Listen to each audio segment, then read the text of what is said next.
Well, this morning's message, our Father's Day service, is going to be brought by Steve Brown. We're super excited. Thank you, Steve. All right. Yeah, sounds like I'm on. Good morning, friends. Good morning, family, brothers and sisters. I am honored to stand before you, honestly honored, and I appreciate the opportunity that you've given me and the opportunity that God gives me to provide His message. This is not my message, this is His, and my prayer is that you have some ears to hear. I have a secret place. It's a private place where I like to meet with God. It's not really all that secret, actually. It's just downstairs below my bridge at the house. But there's walls and you can't see in there. It's where I go to walk and talk with God, and I see all of His glory just up close, and I love it. And I call it my sanctuary. And in my sanctuary, I grow, Josh. I grow nepenthes. And I grow a lot of plants, but this is just one of them. It's one of my favorites, actually. Nepenthes is a pitcher plant, and it's amazingly made. If you notice in the top of it, there's a clever little fellow hiding. Anyway, the nepenthes is amazingly built. It has a little cap that is over it, and this cap goes down to cover up when it rains. It's not to hold anything in. It's actually, it drops down, it's hinged, it drops down when it rains. And it's built just like a pitcher. It has a small neck, and it goes down to a pot below it. And inside of that pot is digestive fluid. The nepenthes is a carnivorous plant. Eats bugs. And that's why the lizard is hanging out there.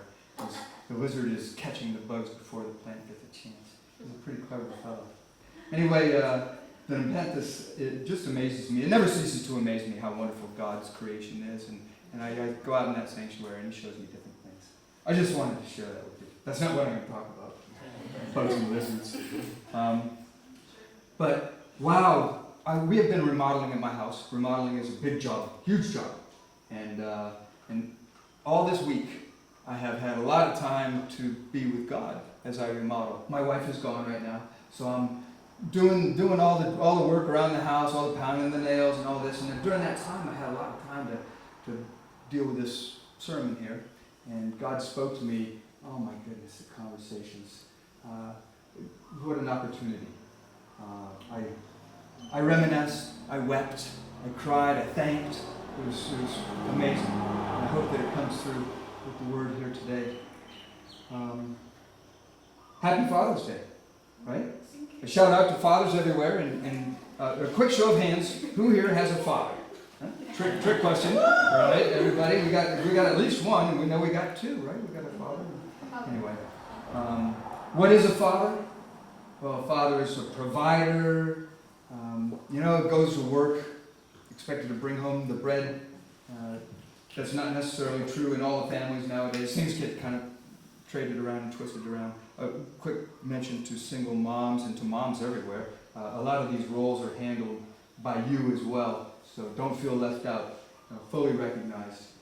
A teacher, just like the film we just saw, they learn from our dads. That's really probably their chief job, is to teach us how to live in this crazy world, how to get by, how to survive, how to thrive, how to actually be happy.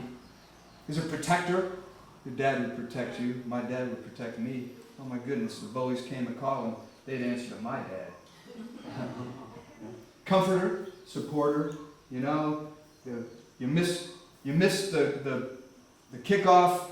The ball hit me in the head. It was an embarrassing moment, and who's there to help me out and go take me out afterwards? It was always my dad.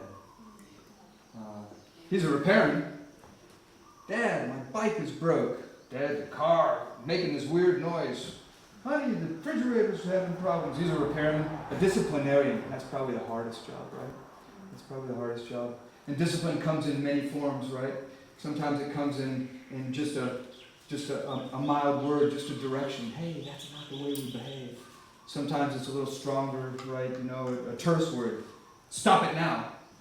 Sometimes it has to escalate, you know, and there may be even physical punishment. Spare not the rod. It's a good measure. It's a good thing. But it's hard, really hard. Being a dad's a hard job. There was always that, wait till your father gets home. Right? Yeah. I remember once my son, Lucas, we had just moved into a new house in Eagle River, right outside of Anchorage, Alaska. And it was a beautiful home. And we had this carpet. It was all plush upstairs, and it was, you know, you could stick your fingers in it on those cold mornings, those cold Alaska mornings. It was nice stuff. And it was beige. It was really light beige, probably closer to white. That's a mistake. Anyway, the rule in the house was no food upstairs. There's no carpet downstairs. You can have food downstairs. I don't care where you go, but don't take your food upstairs. We're not eating on the carpet. About 2 weeks into moving into this new house, my son goes to the store and picks up what's called tongue paint. Thank you, Kool-Aid. Well, tongue paint is something it's a powder in a little jug, and you dip a little stick in there and you paint your tongue, and this particular one would turn your tongue nuclear blue. And Lucas had this tongue paint, and he gets it home, and what does he do? He takes it upstairs to his room. He's sitting in the middle of the floor with the tongue paint, right? That's just powder. And nobody's going to know. This is cool, you know, he's playing, and the tongue paint tips over. Now he's got blue powder in the middle of the floor. What do I do? Oh my gosh, I got to cover this up. I'll go get a wash rag out of the bathroom, and I'll make it go away. And he starts rubbing with his wet rag, and that nuclear spot started growing. Oh, this is really bad. I got to really cover this up. He runs to the bathroom, more water, more. This nuclear blue spot grew and grew. It's just like a lie, right? The more you lie, the more it grows, and the more, just stop and just fess up. So he does. He stops finally. Too late. Goes down to his mom. Wait till your father gets home. Well, I come home from work, you know, long day, 6:30 at night, drive the icy roads home, that kind of thing. And Colleen's standing at the door. She says, "The son has something to say to you." I don't see him anywhere. I said, "Well, where is he?" "He's upstairs." "Okay." Well, I go upstairs and his door is closed. It's just about this much door open, and I see one eye looking out. And I'm like, uh-oh. And I open up the door, and he's immediately on the other side of the room, and he is destroyed, devastated. I mean, I've never seen his eyes so red and puffy, and he just blurts out, he goes, "You're going to hate me!" And he's standing right in front of this nuclear blue spot. He was close to right. We're like, what do you do, you know? I mean, there's a time when no amount of punishment. He had tortured himself for hours. Wait till your father gets home. And so all it was, you know, you're way beyond tough love then. And then you get the soft love, and it's highly effective. Anyway, that was. Well, that's how it goes, right? A little bit of love. Yep, being a father, being a dad is no easy job. Some men, they just run away and leave, right? And that's an epidemic in our society today, and it's a big problem. They leave. They have kids. It's hard. They run away. The kids grow up without a dad, and it's not a good thing. And there is no trainer. There is, you know, moms do as good as they can, and I know they do. But without a dad, things don't go well. You know, maybe they just disconnect too. Maybe they're there. They didn't run away, but maybe they disconnect and they get into their job. And they just get lost in their job. Maybe they come home and have a few drinks and just get lost in a bottle. I don't know. But all the same, it's never a good thing. Remember that song by Cat Stevens? Probably not, you guys. Anyway, back in the 70s, you know, the cat's in the cradle, the cat's in the cradle, the silver spoon, the little boy grew and the man in the moon. When you coming home, Dad, I don't know when, but we'll get together then. Yeah? Well, the courageous dads, they remain, right? They accept the challenge. And after all, right, there's lives at stake here. And so the bouncing baby is born. There's some moments in the life that are truly beyond words. And standing and holding your newborn child is one of them. There's joy, there's pride, there's amazement, there's awe. And after all the homecoming parties are over and all the balloons have lost their air and the flowers are wilted, and you're standing there holding that child, that's when maybe the fear starts to set in. You go, oh my God, how do I do this? How do I raise a child? This thing didn't come with a manual. Right? Well, au contraire, my friend. On the contrary, maybe there is a manual, right? And it's right here. It's our Bible. And the story of this Bible is a story of a father's love with his children, growing us up, raising us through the toughest of times, through cooperation, through rebellion. And that's where I'm going to go today. I recommend it as a manual, and if you get a chance, read it with maybe that lens sometime. In here, there's some great specifics on the topic of being a dad. Try reading the book of Proverbs, right? Did you know there's 31 Proverbs? 31 Proverbs in the book of Proverbs. 31 books. And if you're ever at a loss for where you want to go in the Bible today, just look at the calendar, pick a day, any day, go to that book. And there will be words of wisdom in there. And the words of wisdom, they're straight from God through Solomon. And they'll give you something to think about. It's a good way to go. So check this out. Proverbs 1, 2, and 3. Chapter 1, verse 2. To know wisdom and instruction, to perceive the words of understanding. Well, that's why Solomon had, or God had Solomon write the book anyway, right?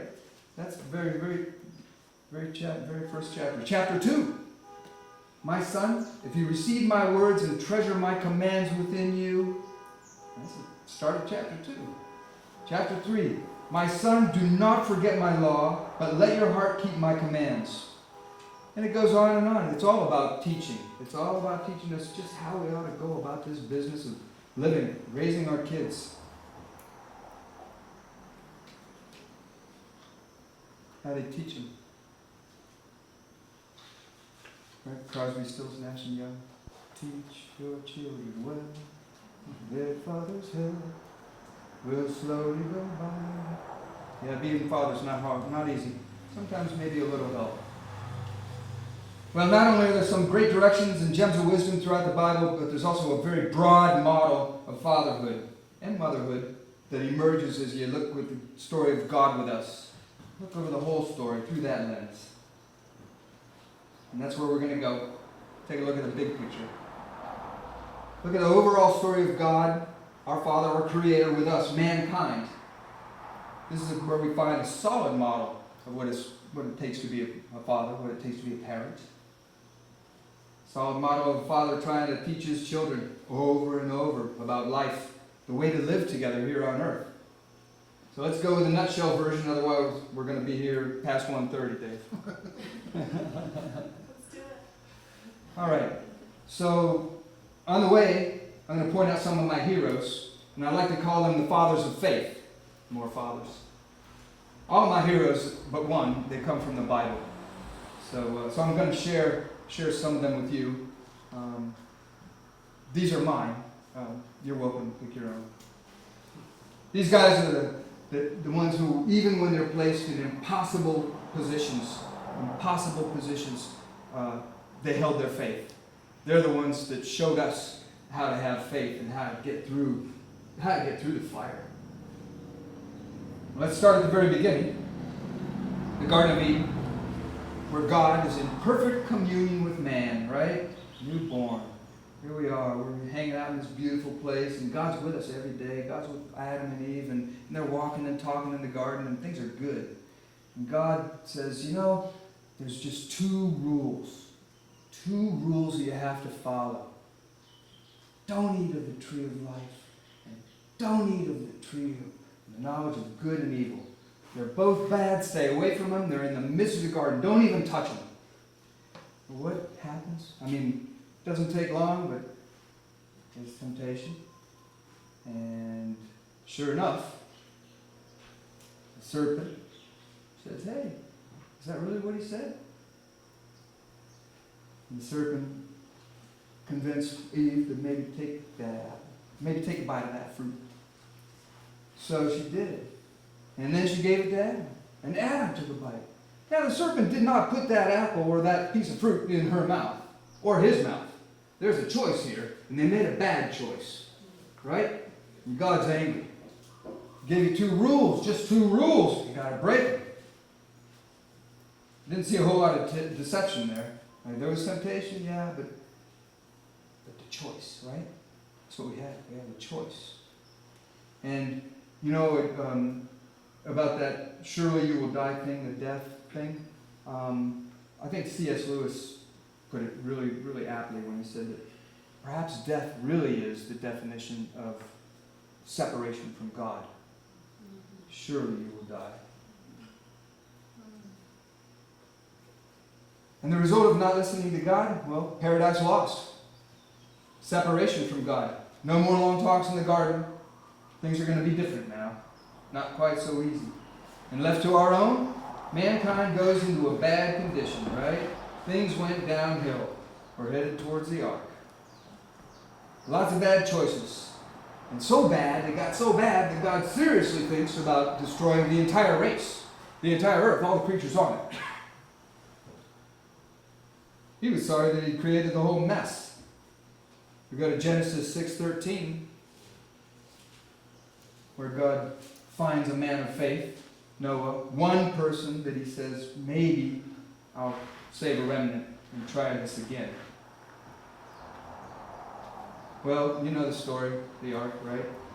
40 days, 40 nights, rain, everything's destroyed. Noah and his family get a chance to start it all again. So there is a restart. Thank you, Lord. But, once again, it doesn't take long before man forgets his place. Right? People are scattered, the Tower of Babel is built. They start building a tower. Hey, we can storm the gates of heaven themselves. We can be like God. Bad choice. The result? God takes away their language, gives them a lot of different languages, spreads people all over the earth and says, let's get a restart. History's already starting to repeat itself, right?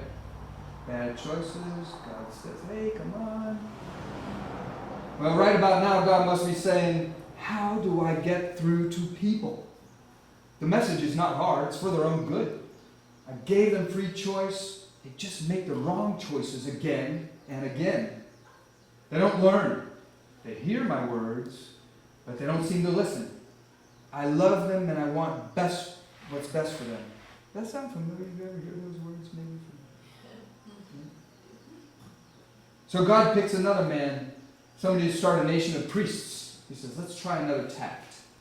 Let's see if we can't have these people learn, and I'll teach a bunch and they can teach the rest. He starts a nation of priests through which all the world can learn about him and the ways to live, ways that we were meant to live from the beginning, ways to live the good life, right? And this man was Abraham. And he's known as the father of many nations. And he's also the father of faith, really. It's kind of weird to me the way that Abraham is introduced in the Bible and the way that God appears to Abraham. It's clear out of the blue. Just all of a sudden, there he is. It's God speaking to Abraham. Abraham's 75 years old. God comes to Abraham. Abraham, it never mentions that Abraham knew God before this. So you got to wonder, what was he maybe thinking? He hears his voice, goes out of his tent, there's this guy. Well, I'm God. He says, am I awake? Is this really happening? And what can I do for you? Genesis 12. And it starts with the Lord coming to him and telling him, hey, I'm going to make you a great nation. I'm going to have nations are going to be born from you, and there's going to be a great people that comes from you, and just do as I say. Okay, I'm going. And for 25 years, he marches Abraham around the land. He's wandering. He's a herder. He wanders and sets up his tents here. God shows up and says, this land I'm going to give to you. And Abraham says, excellent. It's like, when? Next place. Okay. Sarah, his wife. What do you think she was saying? Okay, so you're hearing from God. You know, I don't hear from him. I don't see anybody else hearing from you. Are you sure you're hearing from God? So Abraham's faith had to have been just amazing, right? Amazing. And God needed to make sure. So what does he do? He says, all right. You may be old. You're going on 100 years, but I'm going to give you a child. It's finally time. He says, yeah, right. I'm going to have a kid. Sarah, we're going to have a kid. All right. Well, they did. They had Isaac. And Isaac comes into the picture. And Abraham loved Isaac. I mean, you love a kid, right? You love your child. Abraham really loved him. Brought him up. He's an archer. He's a teenager. And he's getting ready. You know, Abraham's done good. And God says, you know something, Abraham? I want you to take that son, your only son, whom you love. I want you to march him out into the wilderness for a couple of days to a mountain I'm going to show you. And I want you to sacrifice him to me. What about the big nation? How's all this? You want me to sacrifice him? My only son? Holy smokes. Faith. Abraham went, marched out those days, got to a mountain. The Lord says, yep, this is the place. Abraham, he's got the wood, he's got the fire, you know how to carry a fire. Isaac looks at him and says, hey, we got the wood, we got the fire. Where's the sacrifice, Dad? Don't worry, God's going to provide. Faith. Gets all the way to the point, he's got him laid out. He's going to do the duty, man. He's got the knife out, he's going to sacrifice him. God stops it right at that moment. Stop, Abraham. Your faith has been proven. I mean, faith is so monstrous I can hardly imagine it myself. Right? What would that do? Only sacrifice a child? Well, no sacrifice. Or no sacrifice of the kid anyway. God did provide. There's a ram, you know the story. So Abraham, he begets Isaac. Isaac has Jacob. Jacob brings Joseph into the world. And Joseph is another one of my heroes of faith. One of my heroes. And a father of faith. And Joseph, he ends up thrown into a pit. His brothers, they're jealous of him. Throw him into a pit to leave him for dead. Get rid of this guy. And they march off, and some slave traders come by, and they pull him out. And go, all right, well, here we got another slave. And he's sold into slavery, in Egypt. And Joseph lives in Egypt for a good while, and Joseph does really well. And he rises up in position, and he's given positions actually of power and prestige. And then at one point he's accused of adultery and of rape, and they throw him into prison. And Joseph is like,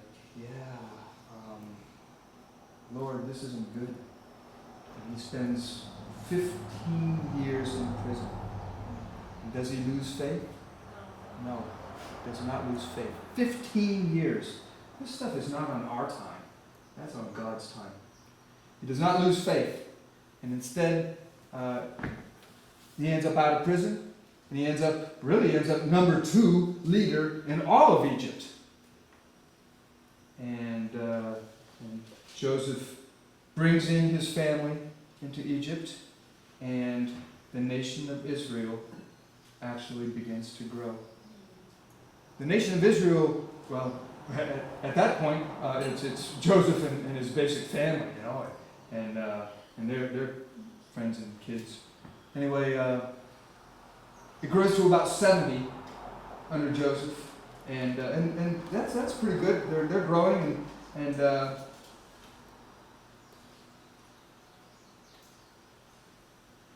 And Israel continues to grow under the Egyptians. And it grows, and it grows, and it grows until the point that the Pharaoh looks out and he says, these people are a problem. There's too many of them. We're going to have to cull this population. And Pharaoh decides to cull that population by killing all the male children. Right? All the male Hebrew children are going to die. And this is how Moses comes into the line, right? In the story of Moses, Hebrew child, put him in a little boat and goes down and he's found. And Moses grows up in the palace. Moses makes a big mistake, has to leave the palace, and he's out in the wilderness. And once again, we're wondering about, wow, what about this mighty nation, Israel? It's God's time, right? And Moses runs into God alone, like Abraham, out on a mountainside in a burning bush, right? But he has faith, and he listens to God, and he takes that message, and yes, I believe, and he does these things. He does just as God tells him to, and he frees the Israel people, the entire nation of Israel, this large group of people now, out in the wilderness. Get out of Egypt, we're gone, right? Long stories, hopefully made short. So now Israel is out in the wilderness without any other influence but God. God has saved them. God has brought them into the wilderness for purpose. They have no idea what that purpose is. And God tells them, I'm going to make you a nation of priests. And he gives them 10 rules. 10 basic rules. 10 commandments. And Moses goes up on Mount Sinai. He's going to go get those 10 rules written on some tablets of stone. What do the Israelites do, How many days gone? Not so many. Oh, they decide they're going to melt all their jewelry. They're going to make an idol. Whoa, break commandment 1 and 2 all in the same breath. And we're going to make an idol, and we're going to dance and party and praise that idol. Yay. Good idea. No, not bad choices. Bad choices. And it makes God mad. And and he tells them verbally, this is not right. Well, this cycle of right and wrong and bad choices and God getting angry, it goes through the whole gamut of fatherhood and discipline, right? We start with maybe a soft word, maybe a terse word. Maybe there needs to be a little punishment here. Well, then all of a sudden it's like, hey, this entire generation has made a mess of things. We're going to get a restart again. 40 more years in the wilderness. 40 more years of training. Well, same story. They get out. They're ready. They're going into the promised land. Do they do what God says? No, they don't. Bad choices. God's mad. And the cycle continues. Hey, the book of Judges, after that, it covers 350 years of dark times. 350 years where God finally laid it down and just said, I'm going to go away. I'm going to leave you to your own devices. That's it. I've had it. Does that sound familiar to any of you guys? That's it. I've had it. And he goes away. 350 years. And it was not good. Read the book of Judges. It'll show you time and again how wicked they felt. It was dark times. And after the judges come the kings. We don't want to be ruled by you, God. We want kings. Everybody else has kings and we want one too. It's not going to go well for you. I don't care. Give us a king. Okay, you can have what you want. Saul comes online. Saul, the first king. Saul, he's pretty good. He's got his issues. And God looks at it and says, you know what? I think I'm going to have to replace Saul. Things are going to go bad here. So he does. David comes online. David, another hero of faith. David comes online. Now, David, he is a man truly after God's heart, right? Not perfect. Not perfect by any means. But if he messes up, where's the first place he goes? He goes to God, right? David knows these things. David gets it right. God loves him. and God prospers the nation of Israel. And Israel grows into truly a mighty nation. And after David, there's Solomon, David's son, and Solomon, wealthiest person probably to ever have tread the earth. Truly a huge nation, prosperous, great, and God-loving. Amazing. It's working. Finally, yes. Then come the other kings. They didn't follow the word of God. Lots of bad choices. Read them. Time and again, bad choices. God's getting angry. I'm going to give you up to your enemies. Okay, if this is the way you want it, this is the way you'll have it. And it goes on. Just a cycle again and again. Well, eventually, Israel ends up divided, ends up conquered, brought into captivity. They're living in Babylon, for crying out loud. And where's the great nation now? God has basically deserted them. You can have it your way if that's the way you need it.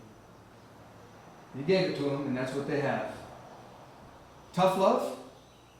Yeah, probably. Failure to communicate? Oh, definitely. The results they're almost always the same, right? They're not good. The cycles of failure and salvation through a remnant continue through the entire story until God finally has enough. And again, he leaves them to their own devices. And you know that's where he left it. At the end of Malachi, he ends it. And for 400 years, nobody heard from God. You can have it your way. Then God finally reaches out again. And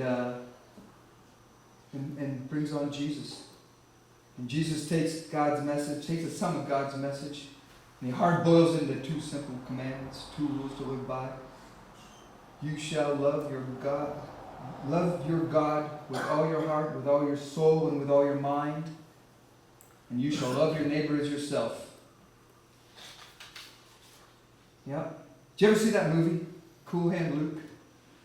Paul Newman, right? Paul Newman is, he's a rebel's rebel, man. A rebel without a cause.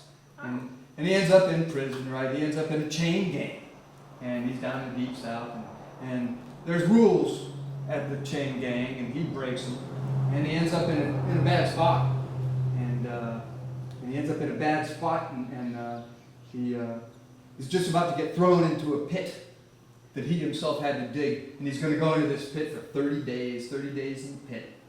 And the warden there gathers everybody around, everybody in the camp, all the prisoners and all the guards and everybody, and he gives a speech. And he says, what we have here is failure to communicate. This is not how I want it. This is how he wants it. So this is how he'll have it. And into the pit. And that's the same as it's been this whole story. It's a failure to communicate. God is just trying to get through, and the results when he doesn't are not good, and he tries to get through again. Finally, it's Jesus, God's only Son. And he sends him here, and he sends him not only to give us the word, not only to give us the words we need in order to live right, to live with him, to live with each other. He also sends him as a sacrifice. His only Son. Once again, the same sacrifice he asked of Abraham, he requires of himself. And this time there's nobody to stop him. This time we ourselves, bad choices. We ourselves would put him on the tree and crucify him. Oh, so that's what the word is? We don't like it. You're going to die. So it's not without great cost that God finally gets to us. Finally got through to us. The greatest of sacrifices offered by the Father himself, that we may finally, again, enjoy everlasting communion with him, with our Creator. He gave his only Son for our salvation, as full ransom for our sins. And through our Father's act, through our Father's love, a new covenant was born. A new covenant made between God and man. And this covenant is what we live by today. John 3:16 says it pretty succinct. For God so loved the world that he gave his only begotten Son, that whoever believes in him should not perish, but have everlasting life. It's not a whole lot to ask. Believe in him. There's a lot of moving parts underneath that, though. Jesus says, if you believe in me and if you love me, you're going to do as I say. You're going to follow those two commandments, those two rules, simple rules. They sound like there's a lot to them there, a lot of moving parts. You know, it always reminds me of well, like I said, I've been remodeling, and God spoke to me a lot during this time. It was an amazing time, actually. Really valuable, beyond words. In it, God said, "Hey, you know, remodeling, that's quite a bit like being born again, isn't it?" You know, how's that? Well, you know, you get this house, and oh man, it's a beautiful house, right? You know, may need a little work, but here you are, it's brand new. Go for it, and you decide that you're born again, right? And you decide that you're going to remodel it. Give it a facelift. That's all it really needs. Maybe a couple of sockets around the switches, some paint, you know. And as you start going, you realize, wow, there's a little bit more work that needs to be done than I thought. And before you know it, you're down to studs and subfloors, man. You've torn the whole place down, and you're going, oh, I had no idea it was going to be like this. And that's the way it is, right? The layers get torn off, the layers get torn off, and you find out who you really are, and you realize that you need to be rebuilt. And we get rebuilt. That was a good time with God. I'm not sure if that got through. It got through to me. Anyway, that's the story, right? The story of a good, and it's a good model of fatherhood, right? Of how it's hard to be a dad. How to teach your children. You know, there's other prophets on the way too, other fathers of faith. You know, Elijah, Daniel, Paul. You can go on and on. Pick your own. I just thought I'd share a few of mine. They're great men, great examples to all of us, the fathers of faith. We should all take their example and live our lives by them too. Have a little courage. You know, stand up for what you believe in. Stand up when it really counts. When somebody's really asking you, do you really believe in that? I mean, think about it. Stand up. Stand up for your God. Stand up for your faith. And what about that manual that didn't come with that newborn child? Yeah, I think you can see the example, right? It isn't easy, but it's absolutely necessary. Our Father in heaven asks, how do I get through to these people? And fathers everywhere ask the same question. How do I get through to this child? And there's my dad. My dad was a good man. Maybe even a great man. He's dead. God rest his soul. But I love him, and I pray for him. Anyway, my dad, he was kind of a man's man, you know, fisherman, and he was a pilot. He was a pilot in the Air Force, a combat pilot, and they flew planes in Vietnam, and never spoke much about that. There was a lot of stories there that you kind of figured he was just going to go to his grave with. But one story slipped out. He told my wife, Colleen. He didn't tell any of us boys any of these stories. But he told Colleen this story. Thought I'd share it with you real quick. He's one of my heroes. He's that, I told you that I had heroes come from the Bible and one doesn't. Well, that's it. My dad, he was a major. He was flying over enemy lines in Cambodia. And he got shot down. And he parachuted out. He and his co-pilot parachuted out, and they landed in the jungle and near the rice paddies. And my dad had to leave his dead co-pilot hanging from a tree by his parachute. He had to run away. He had to march through he left his parachute and went away into the rice paddies. And he trudged through those rice paddies, the mud and the sludge, the waste. They fertilized the rice paddies with human waste and animal waste, and it's not all that great. Well, he trudging through there, and he knew that he needed to evade. And he was taught how to do that in Sears School. And it had just been the harvest, so the rice paddies had been cut down. And all the rice stalks were piled into great piles in the rice paddies. And huge piles. And they were sitting there rotting. And he dug into one of those. He digs in all the way as far as he can, makes a hole big enough to slide in backwards, just like he was taught. He puts those sticks over his face, and he's hiding. And for 2.5 days, he was there, and he could hear the Viet Cong calling for him, and oh, come out, we have food. If you're hurt, we help. You know, this kind of thing. Come on, kind words. You know, come on out. And he knew better. Don't go out. and they had dogs. Sometimes the dogs and the people would walk right by and he could see them. Well, he stayed there for two days. You just stay in your own mess, and in the mess that you're in, and the bugs, it was not an easy time. Well, on the third morning, early daybreak, he hears a of the helicopter blades, and then they're coming closer, and pretty soon they're right overhead. He had grabbed the ELT from the plane and had it in his pants, and the ELT had signaled that, hey, come and look. And the helicopter comes in, and there's this loudspeaker. Over the loudspeaker, his voice says, Major Brown, show yourself. The area is hot. You have 2 minutes.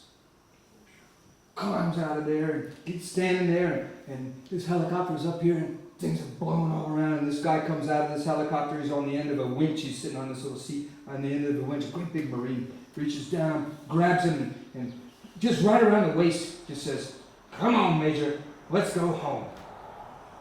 And home he went. And after that tour, he came home to us too. And he was never really the same. He was different. I think war sometimes does that, right? And we were church going. And we went to church, and really honestly, like only the second sermon or so that we went and heard.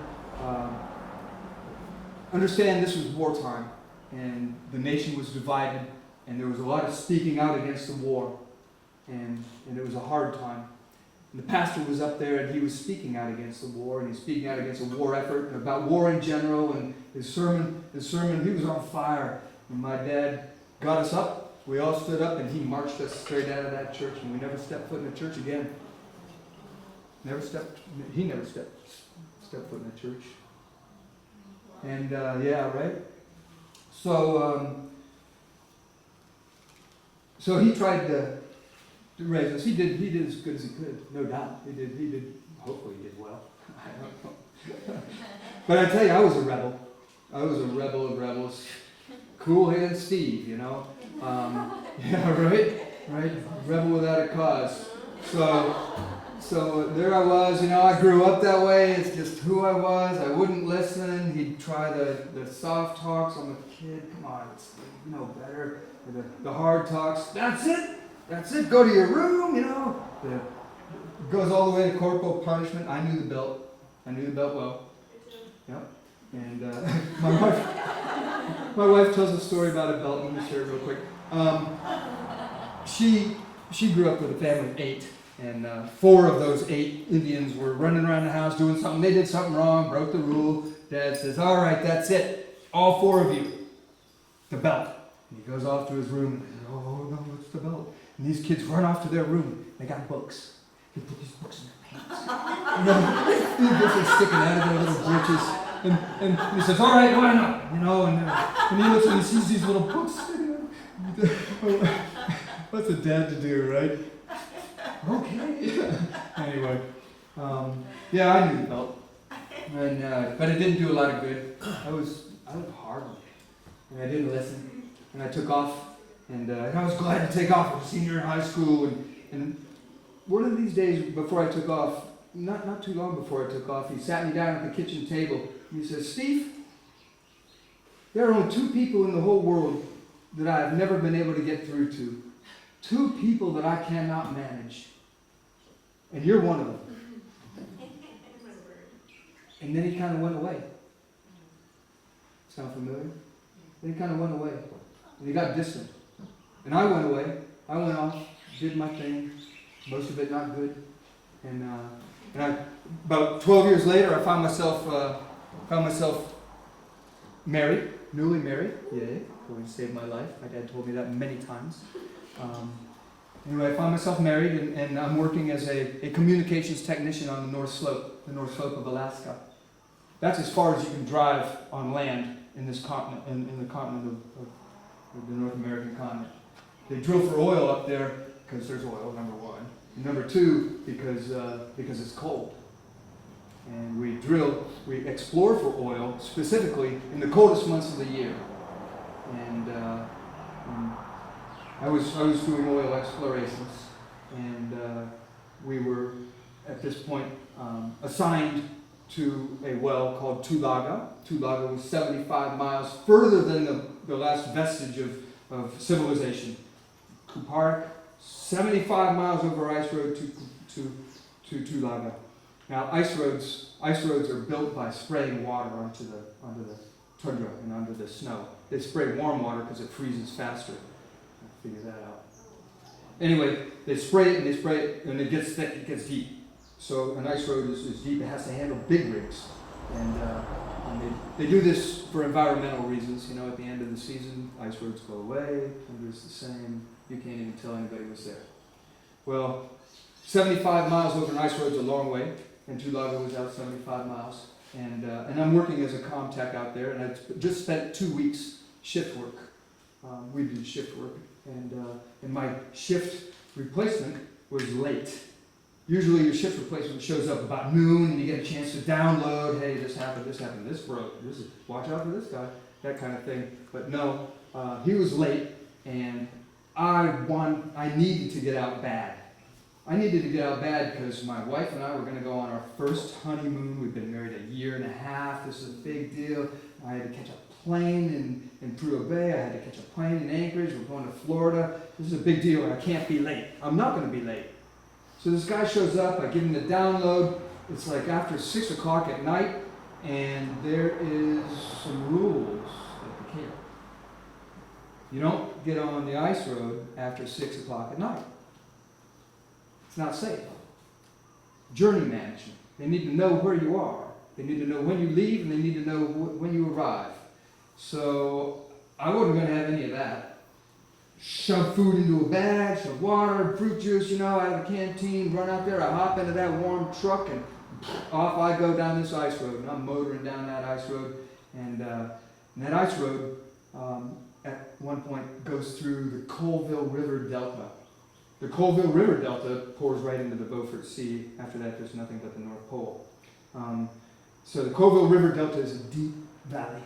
And this ice road winds down this valley, and it's tight, and it's serpentine the whole way, goosenecks all the way. And I'm working my way down, and get down towards the bottom, and my truck goes off the ice road. Hey, not a problem. I can get myself out of this, right? I can do this. Get out of the truck, it's minus 30. Get out of the truck, and I grab one. I don't have a shovel, so I grab one of these things, these big fiberglass things that they use to mark the ice road. I grab one of those markers, and I'm cutting snow blocks behind the truck, and I cut these great snow blocks, and I'm rolling them down the hill. The truck is kind of a little, off kilter. The ice road's steep, and if you get off the ice road, you're immediately in soft stuff. You're in trouble. I figured I'd build a trench and zip backwards fast enough to pop up off of that, right? So that's what I did. I built that trench, and this is it. I'm going to go and full on. Did I go off the road? No. I went further down. Now the truck is ready to roll down into the Colville River Delta. I have no radio communications. FM radio communications is line of sight, and I'm down below where you got no line of sight at all. I can't call for help. I am truly alone. In the middle of the Alaskan winter, on the North Slope, it's minus 30. I'm stuck in a truck, and I'm not getting out. Bleak. Looked bleak. And I sat there, and I thought about it, and I said, okay, what can I do? I finally arrived at pray. Now I had not approached God for how many years? A long time. A long time. Now I'm in this foxhole, and I gotta pray. Lord, if you could get me out of this. Oh, and I hear this voice, probably inside my head. I don't know. I hear this voice. This voice says, "Will you listen to yourself? How pathetic. You have not tried to contact me for how many years? And now here you are, a little problem. Oh God, can you help me? Where's the thanks? Where's the I love you?" I thought about it and I said, what do I got to give thanks about? I'm in as deep as I can get right here. He says, "Look again." And I start looking around. I said, wow, I'm in a warm truck. I got warm clothes. I'm wearing a full-on heavy-duty snow machine suit, work clothes. I got everything I need as far as warmth goes. I got 2 tanks of diesel gas. I'm going to make it through the night. I got food. All that food and stuff that I brought from the canteen. I got 2 days worth of food and water here. Not a problem. I got everything I need. I'll make it. Oh. I look around, and it's beautiful. I mean, stunning.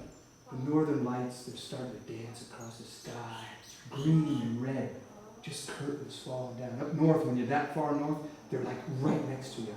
And they're right here. And this little meteor shower starts, and it's popping, little shooting stars are popping out. I mean, it was beautiful, more beautiful than I think I'd ever noticed before. And I started singing.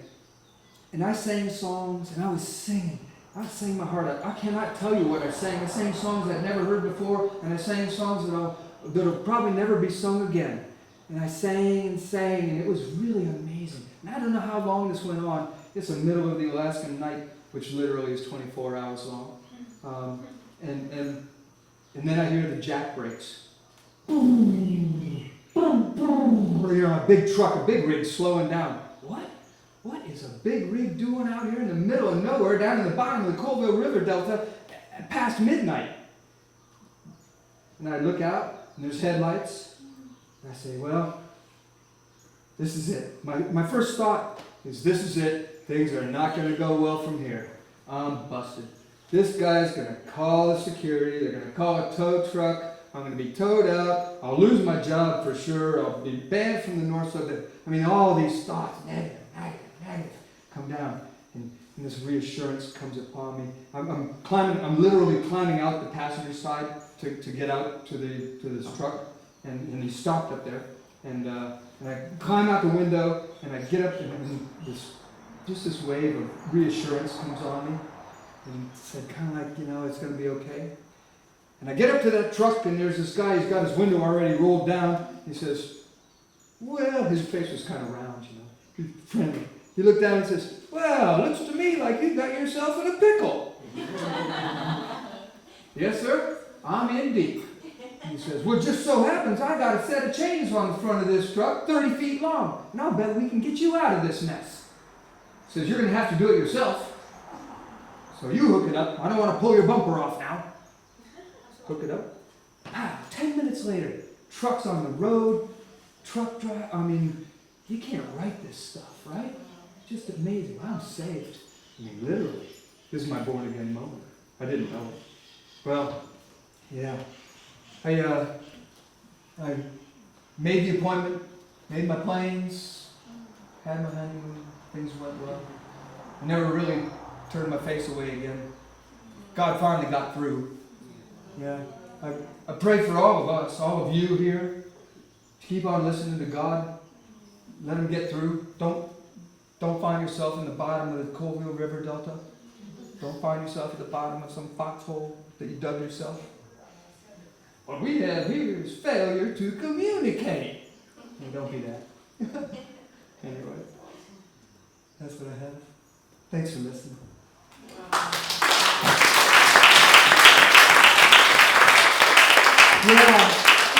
Yeah. Did I get the... worship team back up here. You guys support me. I appreciate it. Will you pray with me? I'd like to pray with you. Lord God, today we've heard your word. We've heard your word and we appreciate it. I pray that there are ears to hear. I pray that there are ears to hear among us.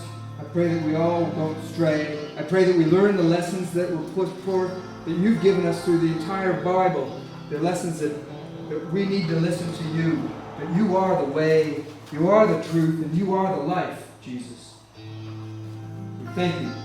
We thank you for not giving up on us. We thank you for the times that you'll leave us to our own devices and only then come back to us again. We pray that you never do leave us. You're a good God. We love you. Amen. Peace. Yeah, we all make bad choices. We have a loving Father with open arms. We trust Him.